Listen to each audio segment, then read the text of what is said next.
Hi students. तो ये हमारे टॉपिक 9 का यानी कि वेरिएशन ऑफ पैरामीटर का क्वेश्चन नंबर 2 जो कि हमारा जैम 2016 में पूछा गया था। एनएटी यानी न्यूमेरिकल आंसर टाइप 1 मार्क्स का क्वेश्चन है ये।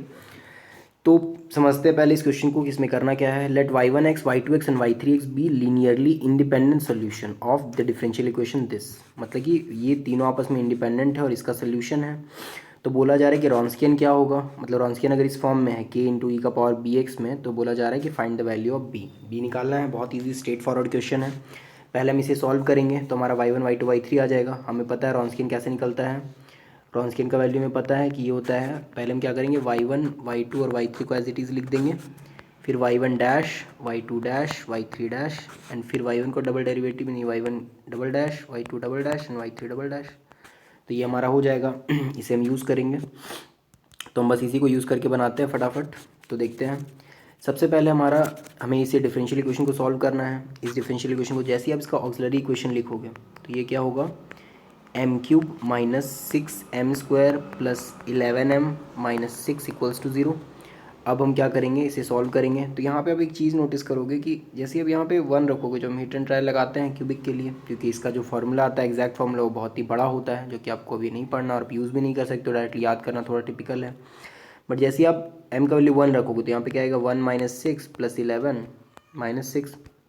तो आप देखोगे -6 और -6 -12 और 11 प्लस 1 12, 12 माइनस 12 0। यानी m का वैल्यू जब आप 1 रख रहे हो तो ये सेटिस्फाई कर रहा है। इसका मतलब कि इसका एक सोल्यूशन तो होगा 1 यानी m-1।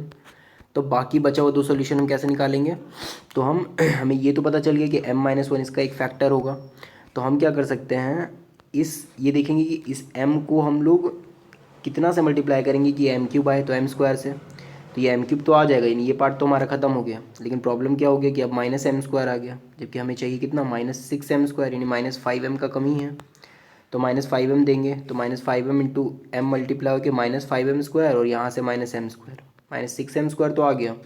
पर ये -5m जब इससे मल्टीप्लाई होगा तो +5m आ गया। पर हमें चाहिए कितना था, 11m। तो 5m तो आ गया लेकिन 11m चाहिए, तो हम और 6 से मल्टीप्लाई करेंगे। तो देखो 6m और 5m 11m तो हो गया, लेकिन -6 आ गया, लेकिन -6 ही तो हमको चाहिए था। तो हमारा सब काम हो गया।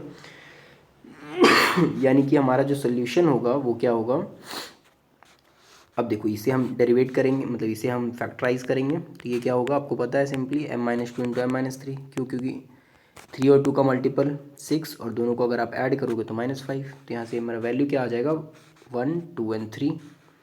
तो इसका मतलब कि हमारा जो वैल्यू आ गया सिंपल, वो आ गया m का वैल्यू 1 2 3। तो इसका मतलब हमारा जो सोल्यूशन आएगा y(x), उसको हम लोग फाइनली क्या लिखते थे, c1 e का power 1x plus c2 e का पावर 2x। याद होगा आपको, इसका ये आपका सोल्यूशन होता था। फिर c3 e का पावर 3x, क्योंकि यहाँ पे तो 0 है तो पर्टिकुलर इंटीग्रल होगा ही नहीं, तो इसका कॉम्प्लीमेंट्री फंक्शन ही इसका सोल्यूशन बन जाएगा, यानी ये वाला वैल्यू। अब हम क्या करेंगे, ये तो हमारा आ गया 3 वैल्यूज़। अब यही बोला जा रहा है कि 3 independent solution y1 y2 y3। तो ये हो जाएगा y1, ये हो जाएगा y2, ये हो जाएगा y3। ठीक है, कांस्टेंट हम नहीं लिखते हैं। तो y1x का वैल्यू हो जाएगा हमारा e का पावर x, y2x हमारा हो जाएगा e का पावर 2x और y3x हो जाएगा हमारा e का पावर 3x। तो ये हमारा आ गया 3 values. Now we have to calculate the Wronskian. ठीक है, तो रॉन्स्कियन निकालते हैं। तो हमारा रॉन्स्कियन कैसे निकलेगा, सिंपल जो मैंने आपको फॉर्मूला बताया वो लगा करके। तो फॉर्मूला हमारा क्या है, यहाँ पे हमें क्या लिखना है, जो y1 y2 y3 यानी e का पावर x, e का पावर 2x एंड e का पावर 3x।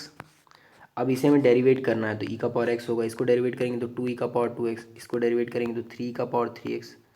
फिर इसको डेरिवेट करेंगे तो e का पावर x, इसको डेरिवेट करेंगे तो 2 और 2 यानी कि 2 2 जो 4, तो e का पावर 2x। और इसको जब मल्टीप्लाई करेंगे तो 9 e का पावर 3x। ये हो गया। अब हम क्या कर सकते हैं, यहाँ से हम e का पावर x तीनों में है, कॉमन निकाल सकते हैं। यहाँ से निकाल सकते हैं e का पावर 2x और यहाँ से निकाल सकते हैं e का पावर 3x। तो क्या हो जाएगा, अगर e का पावर x निकले इंटू e का पावर 2x निकले और e का पावर 3x निकले, तो यहाँ से होगा क्या, यहाँ पे आएगा 1 1 1, फिर नेक्स्ट आएगा 1 2 4, फिर नेक्स्ट आएगा 1 3 एंड 9।